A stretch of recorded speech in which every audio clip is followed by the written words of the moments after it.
नोकरदार वर्गाला अर्थमंत्री निर्मला सीतारमण यांच्याकडून मोठा दिलासा। 12 लाखांपर्यंतच्या उत्पन्नावर कर लागणार नाही, त्यामुळे महिन्याला 1 लाख उत्पन्न असेल टॅक्स फ्री। नवी कर रचना जाहीर, तर 4 लाखांपर्यंत कुठलाही कर नाही। 4 ते 8 लाखांपर्यंत 5%, 8 ते 12 लाखांपर्यंत 10%, तर 12 ते 16 लाखांपर्यंत 15%, यासह 16 ते 20 लाखांपर्यंत 20%, तर 20 ते 24 लाखांपर्यंत 25% नवी कर प्रणाली लागू होणार। देशात नवीन आयकर विधेयक असणार, तर आता नव्या आयकर विधेयकाचा टॅक्स स्लॅबशी संबंध नसेल। नवीन बिल म्हणजेच आयकराच्या पद्धतीत बदल। नवीन आठवड्यात नवीन आयकर विधेयक आणणार, अर्थमंत्र्यांची घोषणा। किसान क्रेडिट कार्डच्या मर्यादेमध्ये वाढ, तर किसान कार्डची मर्यादा आता 3 लाखांवरून 5 लाखांवर। सरकार 7 कोटी शेतकऱ्यांना क्रेडिट कार्ड आता देणार, अर्थसंकल्पात निर्मला सीतारमण यांची घोषणा।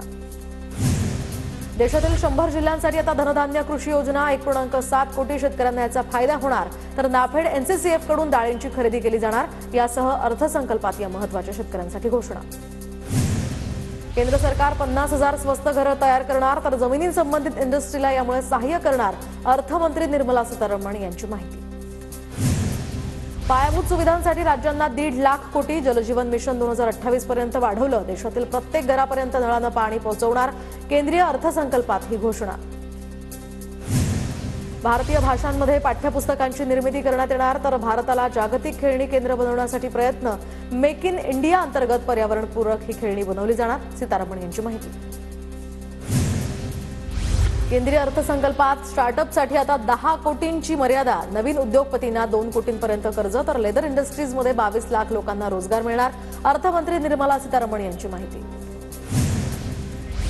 नव्या कर रचनेमुळे आता मध्यमवर्गीय नोकरदार तरुणांना याचा फायदा होणार। देशाच्या आता एमएसएमई या क्षेत्राला याचा मोठा फायदा होईल, तर 12 लाखांपर्यंत उत्पन्नावरील करमुक्तीवर मुख्यमंत्री फडणवीसांची प्रतिक्रिया।